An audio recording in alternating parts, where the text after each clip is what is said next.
Bruce Woodstock, welcome to Over the Bonnet. Thank you very much for having me. You're known everywhere as Woody. How early was it that you got the nickname? Pretty much after my grandmother passed. My grandmother, Dad's mother, she was Woody. So I once she passed and she wasn't known as Woody Woodstock, then that was pretty much when I started to take it over. How old were you then? She died when I was probably about 20 odd years ago, and I had been called that before, but not within the family. It was more externally within the family. Nan was Woody. But and I've never been a big fan of the name Bruce.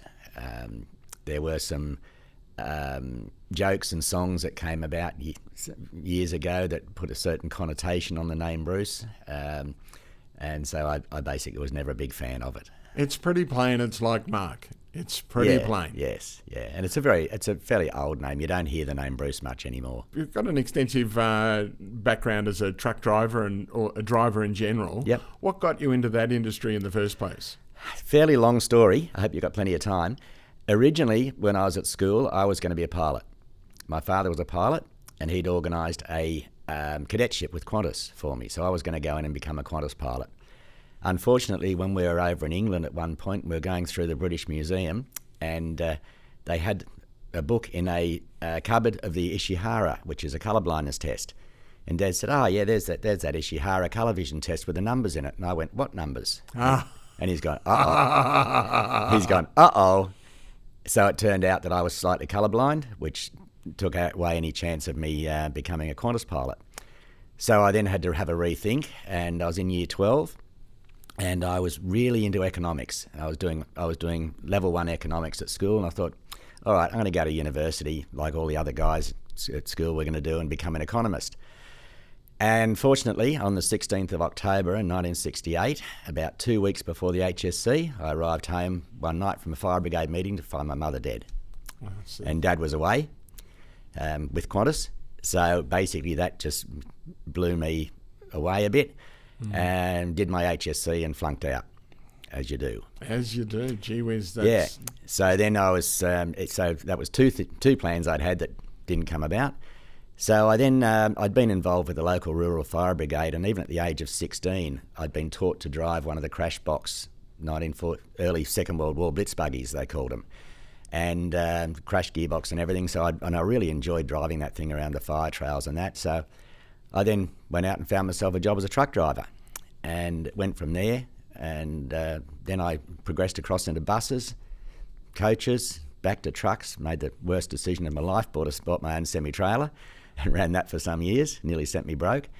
And then basically I've just stayed in that industry ever since. I've been in transport all my working life.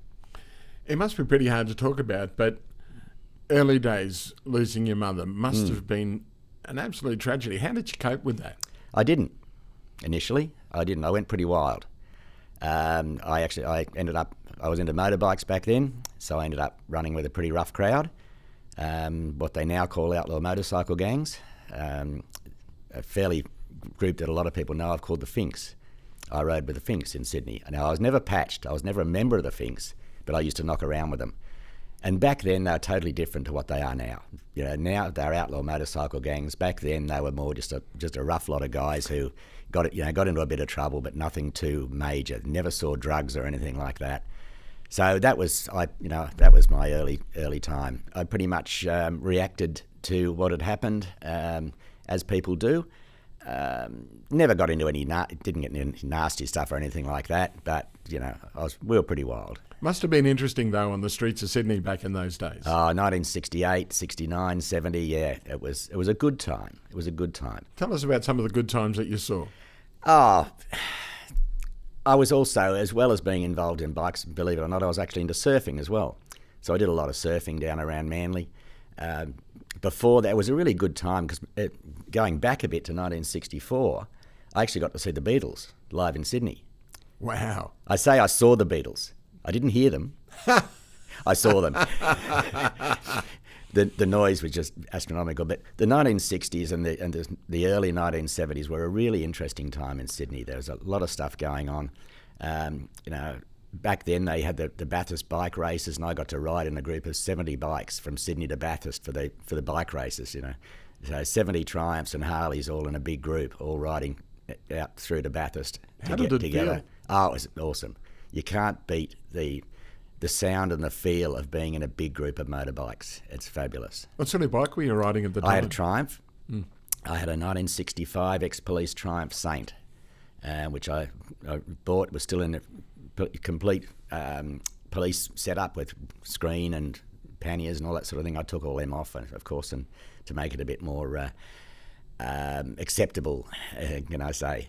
But it was good times, and things were a lot easier back then. I can still remember we used to go out to a place in French's Forest where there was a little evening cafe, and we'd have half a dozen of us there, and this copper used to come in on his bike, which was exactly the same as mine. It was a Saint, but he was an actual working copper, and he used to come in, he'd have a cup of coffee with us. And one night I said to him, "So is your bike, the police bike's worked more than the others?" He said, "Oh yeah." I said, "So mine's ex-police, it'd be worked as well, wouldn't it?" He said, "Probably, yeah." He said, "You want to try it out?" I said, "Yeah, I wouldn't mind." He said, so from French's Forest across to Seaforth, we had a drag race, me and this copper, in his uniform, on his police bike and all the rest of it. So that was, there was, things were a lot different. That sort of thing wouldn't happen these days. I've got to ask who won. He did. I let him win. That's the way I put it anyway. I wasn't silly enough to try and beat him.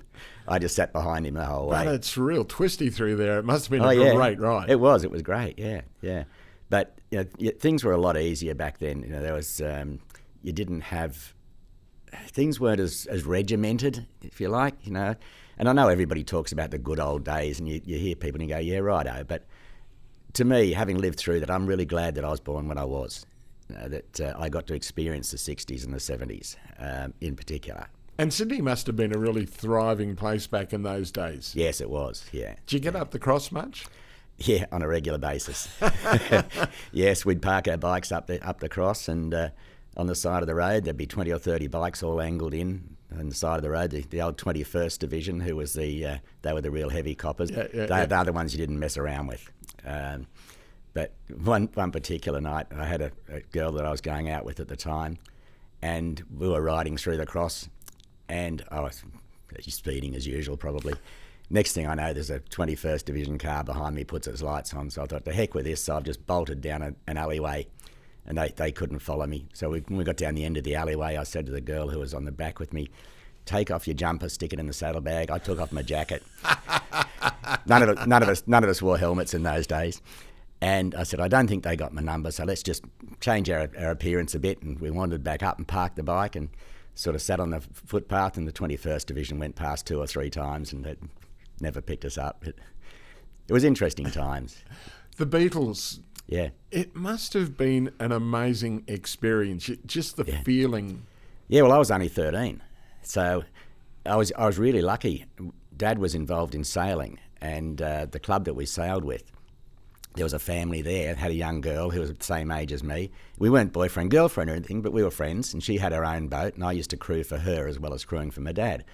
And she just came, her parents just said, "Oh, look, we've got tickets for the Beatles. Would you like to go along with Tina?" I went, "Oh, yeah, that'd be great. Wonderful, thank you." Yeah, brilliant. Where were you? In the mosh pit? Whereabouts were you in the as I remember, just in the normal stalls, sitting on seats, not right up the back, not right up the front, sort of halfway back. Weren't in the nosebleeds. Yeah, no. What could you see from back there? Oh, you could see that. You could see them quite well. You just couldn't hear them over the screaming. Was it a real experience that you treasure to this day? Oh yeah, absolutely. There's not a lot of people who got to see the Beatles, and the only people who did get to see the Beatles are my age now, pretty much, or a lot older. I was probably one of the younger ones that was there, so anybody else who was there is probably even older than me. Are there any other concerts in your life that stand out that you've been to? No, not really. I've been to a few, but nothing really special. Some I would have liked to go to. I would have loved to have seen AC/DC at some point. But I think my wife Diane was very much into Simply Red. We saw them, and Neil Diamond, we saw him a couple of times. So, How was he in concert? He was one of those people you either loved him or you hated him. Yeah, he was good. He was good. Yeah. He sang all his regular stuff, and we saw him a few years apart as well. So you got to see him as he got a bit older. But he sang all the good stuff from Hot August Night and that sort of thing. Yeah. Well, those were the days about 1978. That was a huge time for Neil Diamond. Yes. Yeah. All right, now back to the trucks. You're driving with the fireys. You're getting around and you're doing that, and you went, "Hey, this is not bad." You kind of enjoyed it. How did it sort of get hold of you? I suppose I've always been interested in the mechanical side, so the motorbikes. And the cars, which then progressed into trucks. So anything mechanical has always interested me. And I just managed to get a job with some people who were involved with carting out of the Sydney fruit and vegetable markets. And we used to go and pick up tomatoes from Warriewood, which is just in behind the northern beaches of Sydney, tomato growers there. So we'd pick up their tomatoes, take them into the fruit and veg markets, unload. Then the company I was driving for was just a small company, and they had the contract to deliver to Coles at Gosford, Newcastle and Taree and around Sydney. So I managed to get onto the truck that was doing the Gosford, Newcastle, Taree run, and so I did that for a while. So very long days, back in the days when a lot of things that happened in the transport industry could never happen now. Well, they didn't have logbooks back in those days. Very long hours. You'd start at 4 o'clock in the morning, dropping off your tomatoes from Warriewood. Then you'd go into Darling Harbour Rail Yards, which is now the Darling Harbour Entertainment Centre, and you'd unload peas and beans and stuff off the train, take them back into the veggie markets. Then you'd get loaded up with your stuff and head off and do Gosford, Newcastle, Taree, and then drive home empty all in the one day. Well, traffic would be a lot easier back in those days. Yeah, it was, yes, yeah. But you talk about the changes in the transport industry. What are some that you like and some that you don't like?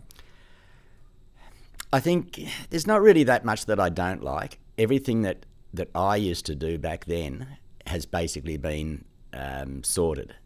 The overloading, the long hours, that sort of thing. The sort of things that we were expected to do back in the early 70s, you'd never get away with now. I got caught a couple of times for overloading. And it was like, go to court, $300 fine. These days, you'd be looking at probably $10,000 fine and possibly even jail time. So that's great that they clamp down on that sort of thing. Lots of people died in the transport industry in those days with long hours, falling asleep. Some of the things we were expected to do were just completely over the top. So well, down at Tarcutta, there's the tribute to the truckies that have passed. Yeah, and that's quite an epic thing to go and check. Have you been to check it out? I haven't at Tarcutta, no. I've been to the Clyde Memorial for the Clyde bus crash just north of Kempsey.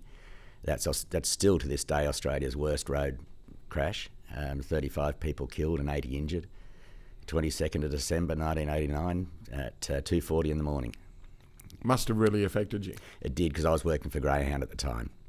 So I was in the coach industry when that happened. Yeah.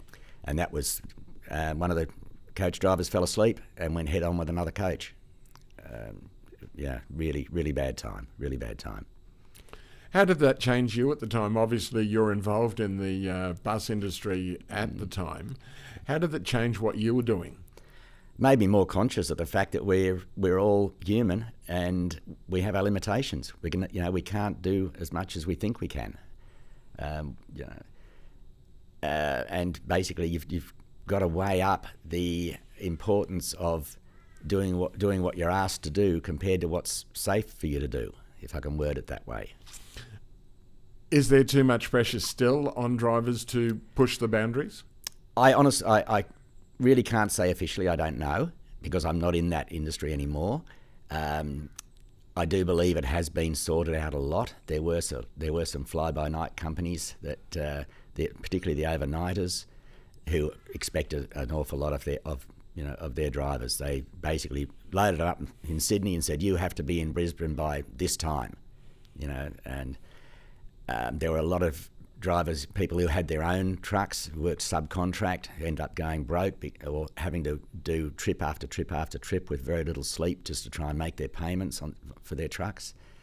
It's a it's an interesting industry that a lot of people just can't wait to get into it. They just love the idea of driving a truck or owning a truck. What do you put that down to?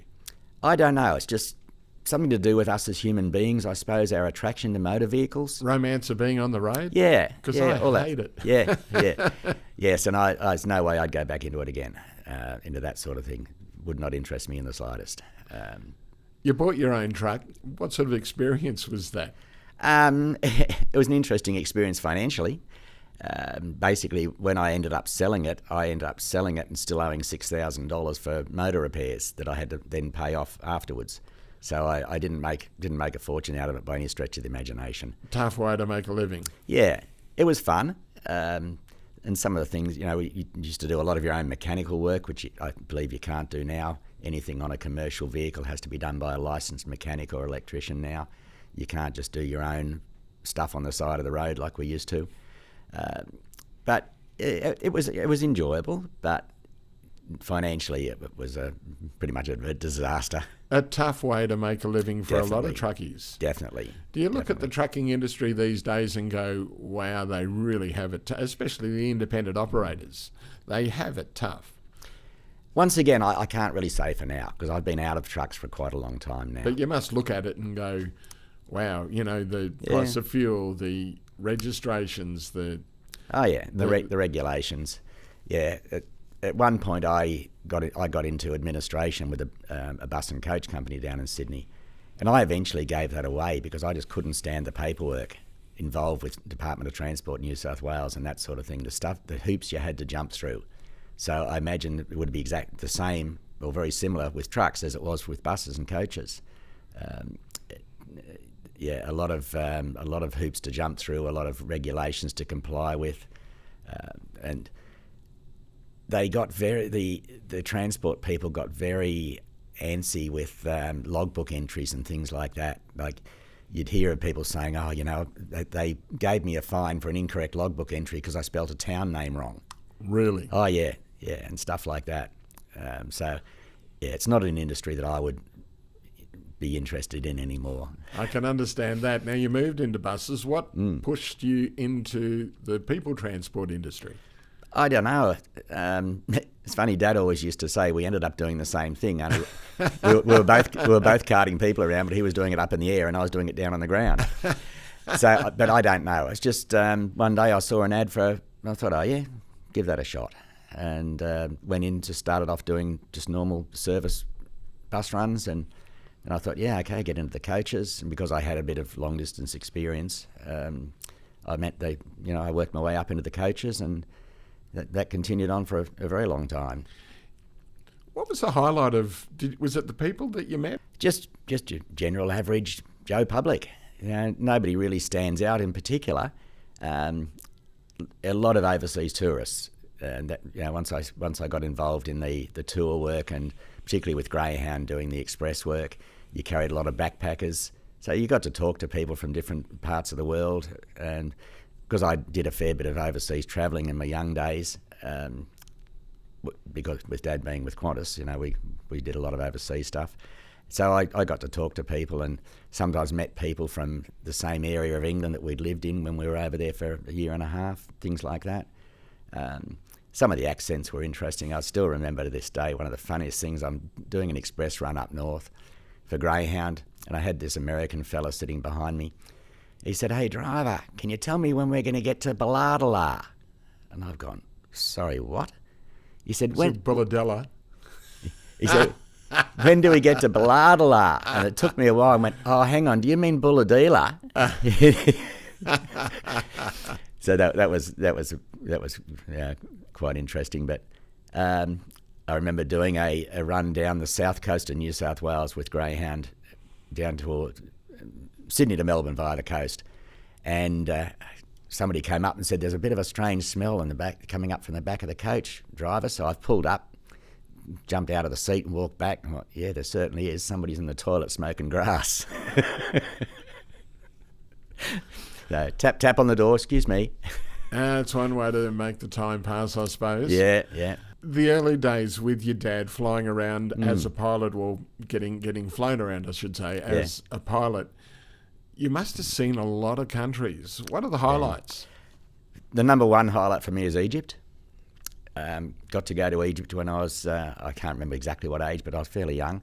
I've got photos at home of me standing on the feet of the Sphinx and standing on the and standing on the bottom layer of the Great Pyramid, which you're not allowed to do these days, of course, but back then you could. Wow. Yeah. And we got to go down into a tomb that had only just been opened. It was just a nobleman's tomb, but it had only been opened weeks prior, and we actually got to go down and see it still with the sarcophagus inside with the mummy in it. So that's my number one overseas thing. We lived in England. Dad got transferred to England for 2 years, and I went over for the first 18 months, and I've got pictures at home of me sitting on the stones at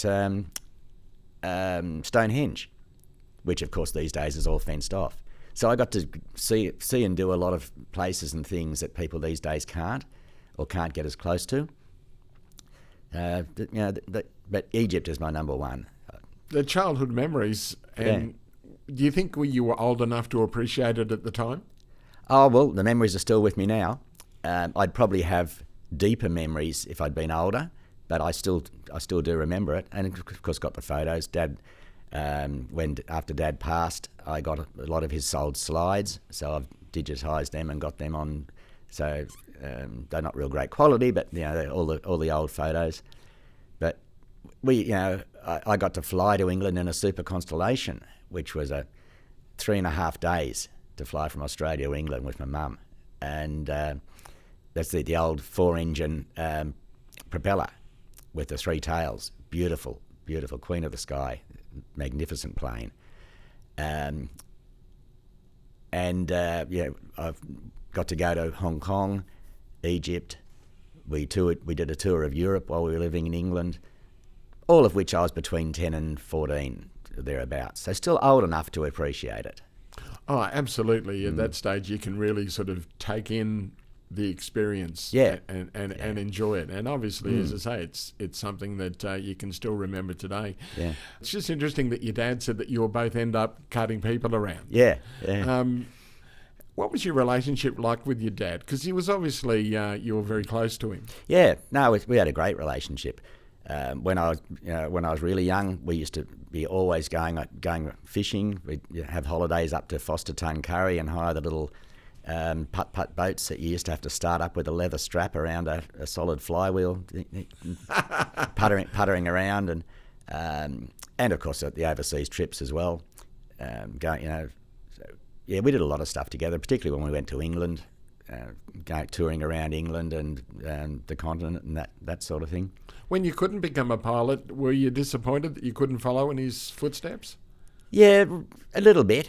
I suppose I wasn't devastated, put it that way. But yeah, it was disappointing, obviously, yes. When you got into the buses and you were driving around the country, being a bus driver, what are your favourite places? You've been to a lot of places as a truck driver, as a bus driver. What are your favourite places in Australia? Probably not the places I've been as a bus or truck driver, more the places I've been as with a camper trailer. Love Cape York, love the Gulf, particularly Diane, my wife, and I are both really into the Outback and Winton, that sort of out around that sort of area. Been out there a couple of times, Uluru, Cartajuta, the ancient places of this continent. That they are really the places that sing to me. With the coaches and the bus work, you tend to go more to the tourist areas, which are not really. I'm more into the remote stuff. You talk about Uluru. We're not allowed to walk on it these days. What's your thoughts on that? Good. Been there twice. Never had any inclination to climb it. Just sit at the bottom and enjoy it. Walk around it. Why do we have to climb things? I don't know what it is about human beings. We see something, we have to dominate it. Which basically, when you climb something, you're people might not understand, but to me, that's trying to dominate something by getting on top of it. Why can't we just stand back and enjoy these things? What's the majesty of Uluru like when you actually take in the whole experience? For me, it gives you a real I don't know, a connection, I suppose, with the land. Like, I'm not Indigenous, and I understand the Indigenous have a much different connection to the land than somebody like me, but I was born in this country. So to my way of thinking, I'm not an Aboriginal Indigenous, but I'm Indigenous Australian because I was born here. It's exactly. Some people might not like me saying that, but I agree totally. Yeah. They might not like me saying it either. yeah. But Australia is my country. It's where I was born. So no different to anybody else who was born. Yes, my ancestors are different, but because my ancestry is English ancestry is from Europe. So does that mean that I'm an Indigenous European? No, just because my ancestors came from Europe across to England and then to Australia, I'm Australian. Did you miss Australia while you were overseas and doing all the travelling with your father and mother? Only really when we were living in England. On the actual trips, because they were a few weeks at a time, the 18 months that I spent living in England, I wasn't unhappy to come home again, because back then in 1964 when we went over, I had to go to school. And in 1964, there weren't many Australians in school in England. I was the only one in the whole school that I ended up going to. Wow. That's where I learnt to fight. I had to stand up or be put down. Why did they? Obviously, you were different with the accent, but why did they single you out? Just because that's what kids do. My nickname was Convict. Over there, that's what they called me. Oh, here comes the convict. So that they had a sense of superiority, I suppose. The fact that this young fella's come over from the land where all the convicts live, and he's not as good as us, and that sort of thing. If that's the case, how did you enjoy your school time in England? Once I was able to assert myself, and I'm not saying that I dominated anybody, but to show that I was willing to stand up for myself, it was actually quite enjoyable. Yeah, it was not that much different to what it was here in Australia, really. Very, very similar. Kids the world over are the same once you break through the barriers and get to the real person behind the act. Do you think they still have the superiority of being the leader of the British Empire? I don't know. It's been a long time since I've been over there, so I really couldn't say. But I think in the 70s, a lot of Australians started going over to England, similar to the backpackers from Europe who come to Australia. So I think they're a lot more accepted over there now. And Australia has, during my lifetime, Australia, in the world's eyes, has changed too. Things like having the Olympics here and that sort of thing has brought Australia more forward in the understanding of the rest of the world. There used to be days when if you had an American on the bus and driving through the middle of Sydney, they'd say, "Where's all the kangaroos?" Things like that. So a lot of that perception has changed. We were considered pretty much a backward country with Aboriginals with spears walking down Pitt Street, Sydney, and kangaroos hopping across in front of you and all this sort of thing. I vividly remember those stories, and yes. You go, "Really?" Yeah. It'd be like if we expected to go over to America and have American Indians riding horses with bows and arrows down through the middle of Washington or something. Or in Central Park. Yeah, exactly. Yes. You said an interesting thing that when you're going to some of these remote places, as you like to get away, that it makes you sing. It sings to me. And Di's exactly the same. We just love the Outback. And nothing nicer than pulling over on the side of a track somewhere and just doing a 360-degree turn and seeing nothing but horizon. Just dead flat land, brown, the Great Brown Land as they call it, just dead flat from horizon to horizon, and everywhere you look. And then night you look up and there's no light to deaden the stars or anything like that. It's just like being I suppose it makes you feel like an ant. How insignificant we as human beings are in the planet, in this country, the planet, the universe. What gives you your connection to the land? I don't know. It's just, I really don't know. It's not like I was born in the Outback. I was born in Sydney. Lived in Sydney for until 20 years ago, pretty much. So it's not like there's anything I can really put my finger on. It's just, I don't know. It's just the way I am, I suppose. Moving from Sydney, what got you out of Sydney? If you were so, now you're so connected to the outside, what got you out of Sydney in the first place?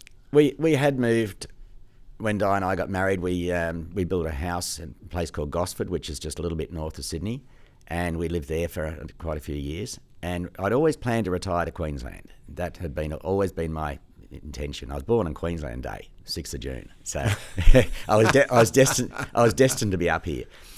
And being involved with WIRES, Wildlife Rescue down there, I ended up becoming Vice President of WIRES New South Wales, and another really good friend of ours from the Gosford area was the president. And she and her husband, Denise and her husband Roland, they were quite well off financially. They owned their own sawmill and everything. So they decided that they were going to hand the sawmill over to their kids and they were going to go travel the world. They had all these plans made and everything. Denise got sick. Turned out she had leukemia. Within 6 months, she was dead. She was the same age as me. So that was a real kick in the pants. It was like, hang on a minute. Am I going to wait till I retire to go to Queensland? No. So we sold our house, both quit our jobs, and headed north and ended up in Gympie. Best decision I ever made. Been here 20 years now and love it. Before we move to the Gympie side of things, you were involved with wildlife. Is that part of your connection to the land, that you also connect with wildlife? It's funny because Di actually wrote me into that. She wanted to get involved with the wildlife rescue, and she said to me, will you come along with me? I said, yeah, okay, I'll come along. And so I went along, and we started doing the baby birds and that sort of thing. And then at one of the meetings one night, they said, oh, look, we really need somebody who can go along and do a reptile course and, snake handling course, because we got nobody in our area here. I went, oh, yeah, I can do that. I've always liked snakes, never had a problem with them. So I went along and did the course and absolutely loved it. So I became the local snake wrangler, if you like to call it that, removing snakes from people's houses and things like that. And I then ended up being president of the WIRES State Reptile Committee, and involved with the running of courses with a really great herpetologist named Jim Stepford. And he was the one who taught me, and I ended up then working with him. And so that's what got me into it. What about snakes? Why do you like snakes? Because I know, I can accept that they're there. I don't mind them. They've got their place. I used to be terribly phobic about them. Yeah. Now, not too bad. Yeah. You've had to deal with them. You live in the country. Yeah. What sort of snakes have you dealt with over the time? Pretty much everything that we have in this area of the country. Down in New South Wales, tiger snakes, brown snakes, red bellies. Up here, taipans a couple of times, and of course all the harmless snakes like the pythons and the tree snakes and that sort of thing. Pretty much a very wide range. Had any close calls? Not with anything venomous. I've been bitten a few times by non-venomous, because you tend to sometimes you get a bit blasé with the pythons and things like that, and you go, oh yeah, this is a nice carpet python, just pick him up and put him in a bag, and next minute he goes, what are you doing? Bang, I'm going to bite you. The venomous ones, though, what sort of size are you dealing with when you? From really small ones to really, really big ones. The biggest I had was I think was a brown snake, and I picked it up by the tail, and lifted it up. And when I lifted it up, I got my arm to full extent, full height, and this snake was still touching the ground, which presents a problem, because you need to have the whole snake off the ground, because what you do when you've got them by the tail and you're holding them up, if they try to come up at you, you just twist them, and the spine makes them go back to straight again. It's a bit hard to explain, but they can't. A venomous snake can't climb up itself like a python can. So they can turn and they can come up for about a third of their body height. But if you just give them a little bit of a twist, that twists them and then they drop back down again. But once if they're on the ground, you can't do that. What did you do in that situation? You have a fairly long stick that you hold out to hold the head. So that's the secret to when you hold the hand up. That's the secret to snake handling. Well, it's not a secret. It's not all there is to it. It's one of the techniques. Yes, yeah. So if you've got them off the ground, and if they do try and come up at you or at your body, you give them a little twist. And if you think about how the spine works, their spines are similar to ours. In that if you give a little bit of a twist, they can't turn the way they're trying to turn. It'll make them turn back the other way, which they'll then drop back down again. Do people still chase you these days to get the snake out of the attic or whatever? Not so much. I gave it away some years ago. You've got to think about, as you get older, your reflexes slow down. And my back's not real fantastic these days from driving for so many years. I don't bend as well as I used to. I'm not as fast as I was. So that's when it's time to say, no, I'm not going to play with these guys anymore. They're quicker than I am. I can't run across a yard chasing a brown snake with a bag in one hand and trying to grab its tail with the other before it gets under the fence into the house next door or something like that. Where were you finding most of your snakes when you were chasing them? Was it in a domestic environment? Yeah, pretty much. That's it. That's pretty much the only place you would. If they're in the wild, leave them alone. It was when they were, if they're in somebody's garden and they had children, things like that. Oftentimes, if they're in somebody's garden and there was nobody at threat and there was bush around, say just leave them alone. They'll go. They won't stay. There's a saying that snakes are as afraid of us as we are, or except in your case, as most people are afraid of snakes. Yeah. Or at least wary of them. Yes, snakes aren't interested in us. You think about it, there isn't a snake in this country that could swallow one of us. Just as well. Yeah. So why would they want to tangle with us? We're bigger than they are. It's like a lot of the time when a snake strikes at somebody, it's only trying to get you to go away. And often they'll do what's called a dry bite. They'll hit you with their mouth closed. They won't be trying to bite you. They're trying to scare you to get you to go away and leave them alone. Not all snakes, but you do oftentimes get that, particularly with red bellies. Red bellies very rarely bite. They tend to dry bite a lot. So, yeah, the snakes don't want to know us. There's one saying that people used to say is, for every snake that you've seen, 20 snakes have seen you. Oh, wow. But as soon as they see you coming, they get out of the way. They're not interested in us. They don't want to be near us. There's been a few bites around here lately. How dangerous really are they? If you know your first aid, you've got to be careful what I say here. If you know your first aid, you can normally not have a major problem, because our snakes in Australia don't have hypodermic fangs. So if you think hypodermic needles is where the fluid is pumped out from the inside the needle. Our snakes don't have hypodermic fangs. They have grooves on the back of their fangs, so their venom just runs down the fang. It's not injected in as such. So the fang punches the skin, the venom runs down the back of the fang and gets into the skin that way. And because of that, the venom only goes into the subcutaneous tissue, just underneath the skin. It doesn't go right down normally into the veins or arteries. So if you use a pressure bandage and contain that subcutaneous tissue, you can have 5 or 6 hours before it becomes a major drama, as long as you don't move around, as long as you stay still. The only problem can be if by accident the snake's fang hits a vein or an artery. This happened to a keeper at one of the zoos. I think it was down the Sunshine Coast some years ago. He got hit by a tiger snake and it hit a vein. So that venom did get into the bloodstream, and then you've got a serious problem. Then you're in trouble. How was he? Did he survive? I don't think he did, no. Do many people die of snake bites these days? You don't hear of it terribly often. Because most people know about using a pressure bandage. As long as you put pressure on the limb, splint the limb or restrain it so the limb can't move, and just get transported to the hospital. What they do at the hospital, they just open up the bandage, so you never clean if it's after a snake bite, never wash it off or anything like that. If there's any venom on the skin, leave it there, because they can open up the bandage, take a swab, and they can always tell. They also have a polyvalent now, which is a antivenin that works on pretty much every type of snake.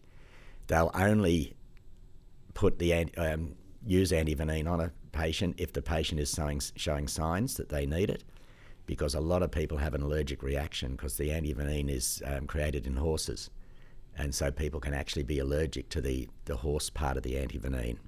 Oh wow!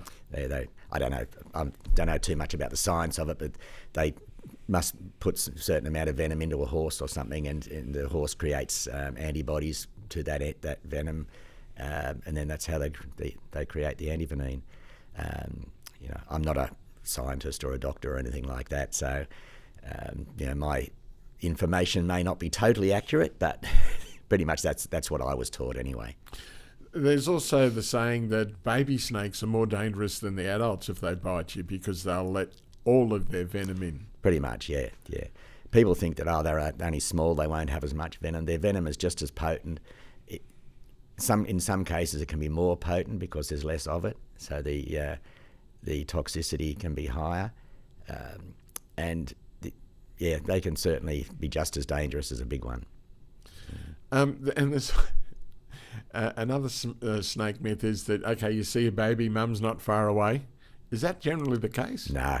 Often when they are either born or hatched, they just bolt.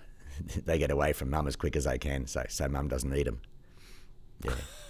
You don't have to think about that. Yeah, snakes are pretty much solitary creatures. Yeah, other than when they're breeding, they don't tend to hang around in big groups or anything like that. They're opportunistic as well. You often get brown snakes in people who have horses, because they have barns with feed. The rats come in after the feed. The snakes come in after the rats. You'll often have red bellies where there's dams, because red bellies like water. They eat frogs. I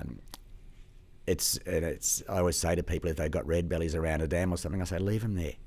Leave them there. They won't bother you. They'll keep the browns away. Is that a fact that they do keep them? I believe so, yes. How does that work? Red bellies, I've actually seen red bellies killing and eating browns. Oh.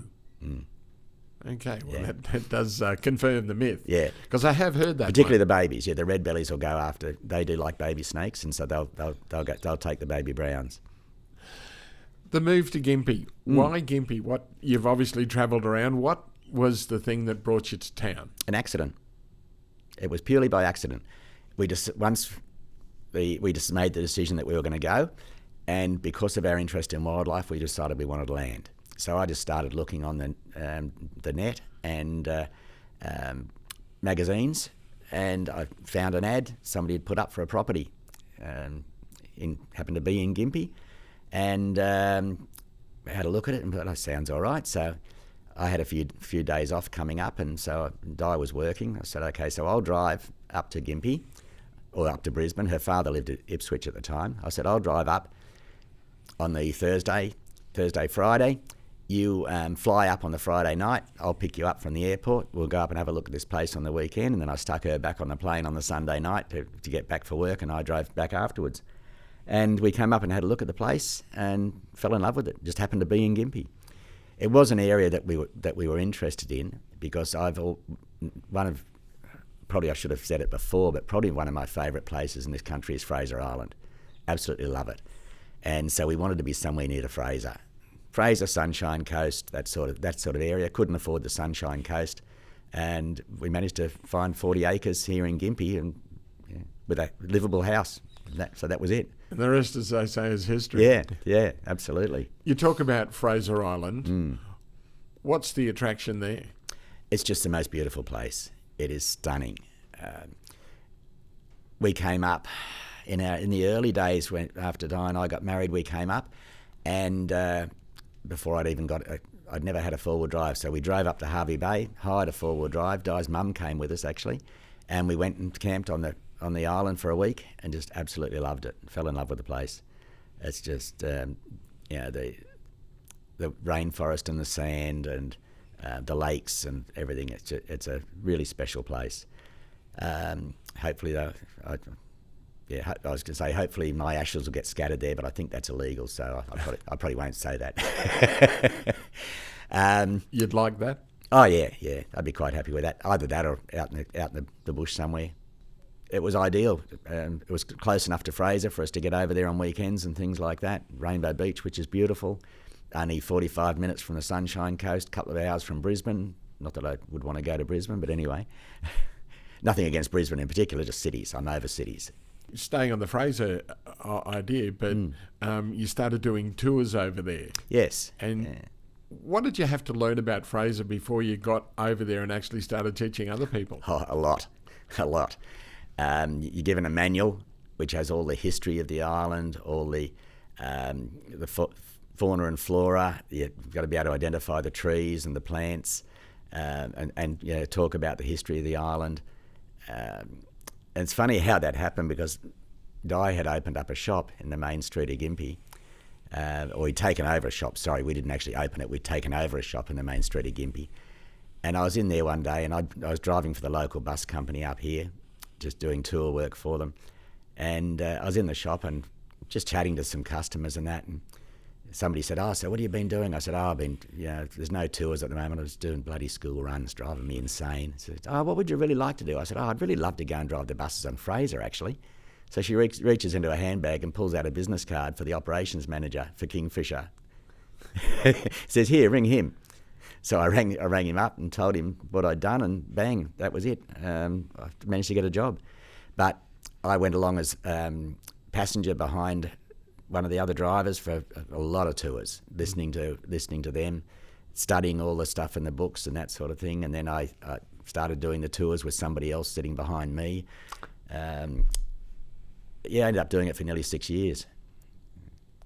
Some of the highlights of Fraser Island, what are the things that people really don't know that they should know? Or what would encourage someone to go to Fraser Island? Well, the first thing that people go for mainly is the beauty of the place, is the lakes. There's over 100 lakes on Fraser Island, freshwater lakes. It's some absolutely stunning. There's 3 different types of lakes. You've got Barrage Lake, which is Lake Wabi, the Green Lake, which is created by a sand dune that blocked a creek and created a lake behind it. You've then got your window lakes. A window lake is a lake that's at the level of the water table. So effectively it's a window into the water table on the lake. So it will have a lot of they'll have turtles in them, and lots of reeds and that sort of thing. Then you've got your perched lakes, like Lake Mackenzie. They're the lakes that are above the water table, that are just perched in the top of the dunes, and the crystal clear water, white sand, really stunning. So the lakes are fabulous. The wildlife, go up on the top of Indian Head and you can look down and you can see, depending on the time of year and what's around, you'll see tiger sharks, turtles, whales. I've had whales come swimming really close to Indian Head when I've been standing on top of it. And you've got the sea eagles and all the other birds that are over there. If you're really lucky, you see a wallaby. You don't often see them, but there are some out over there. In the early days when I was working over there, they still had the brumbies, the wild horses on there. And driving along the beach in a bus doing 60 or 70 kilometres an hour with a herd of horses thundering along next to you was pretty awesome. The brumbies have all gone now, unfortunately. But it's just a beautiful place. The dingoes that are over there, there's been a lot of problems and a lot of controversy with the dingoes on Fraser. What's your thoughts on it? I love the dingoes. They're a beautiful, beautiful animal. They're actually a wolf. They're not a dog, as most people think. And unfortunately, people just don't accept the fact that they are a wild animal. Would you go to Kruger National Park in South Africa and wander around among the lions, or let your children wander around among the lions? That's effectively what some people do on Fraser. Yeah. I was driving over there one day up the beach, and I saw some kids playing on the beach, and I could see a dingo coming down onto the beach. So I've pulled the bus up and jumped out and run over to these kids and said, "Where's your parents?" And they went, "Oh, they're down the beach there fishing." And these little kids, who are probably only about 6, 7, 8, something like that, the parents are just letting them wander around on the beach with vehicles running up and down, and dingo coming out down to check them out. Now, you can't blame the dingoes. Little children are a prey item to a dingo. They are a small animal. And so you can't blame a dingo for, sizing up a small child. Got to ask you then, okay, the whole Lindy Chamberlain thing. What are your thoughts on that? Did the dingo get the baby? What are your thoughts? I don't know either way. The dingo certainly could have, absolutely.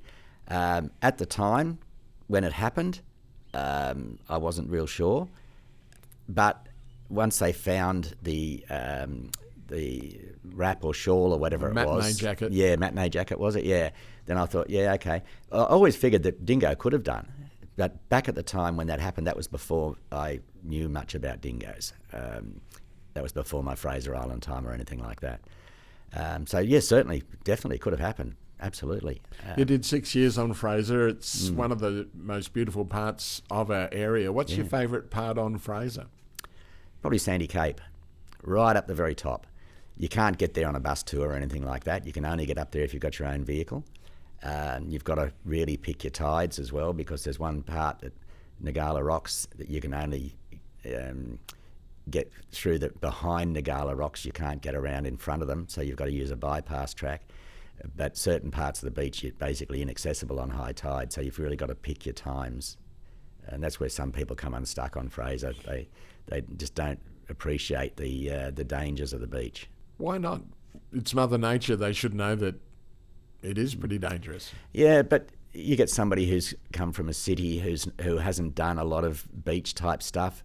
They wouldn't be thinking about tides. How high is the tide? What time is the tide? I've got an app on my phone still from when I was doing that I would look up and say, okay, yep, tomorrow high tide at 12 o'clock. It's going to be a big one. Aware of what you've got to do and where you can go and where you can't go. More so that when you're in your own vehicle, but in the bus you've got to go no matter what. I remember going over on Boxing Day at one point in the bus, and it was right on high tide. And that time of year is when you get the biggest tides. And at the time that I was getting off the barge onto the island was the peak of high tide.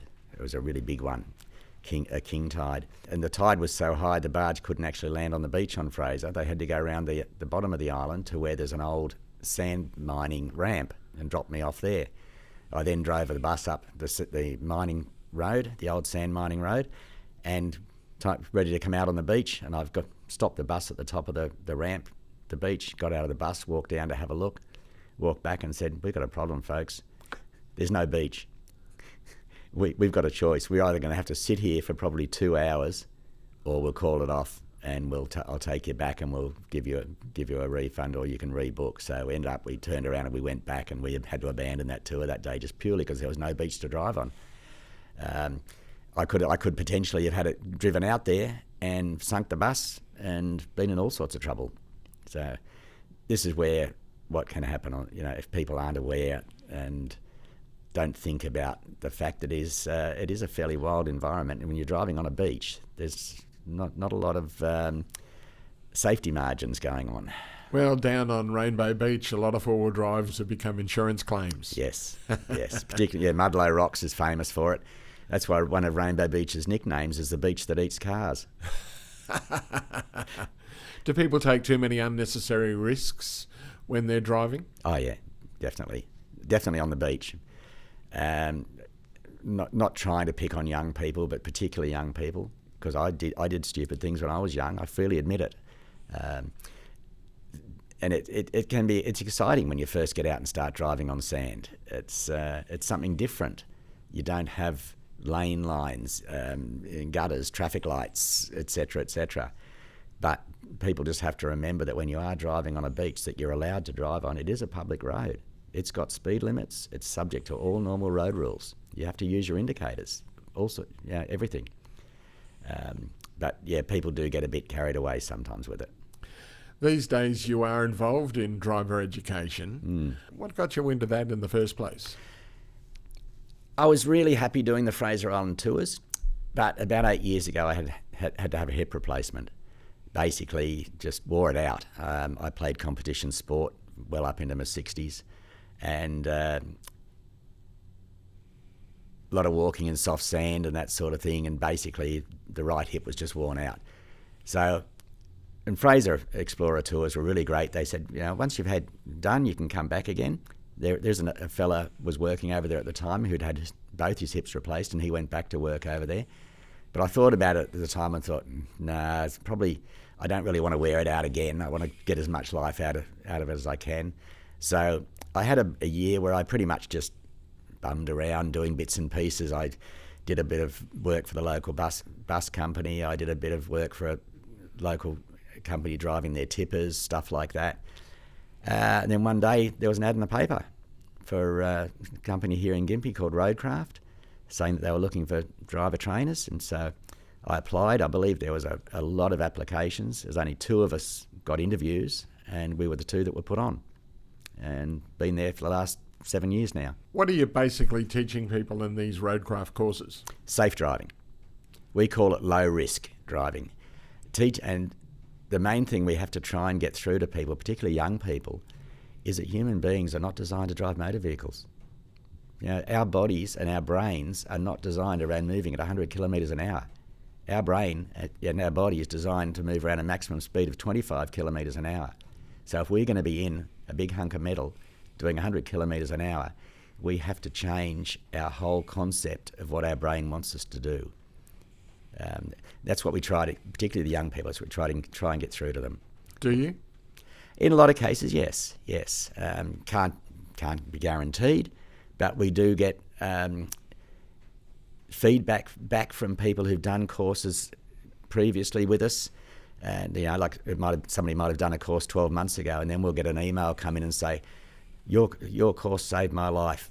When such and such happened, what you told me clicked in, and I was able to take the correct action and avoid what could have been really bad. How does that make you feel? Oh, great, fabulous, yeah, really, really good, really good. Is COVID affecting it?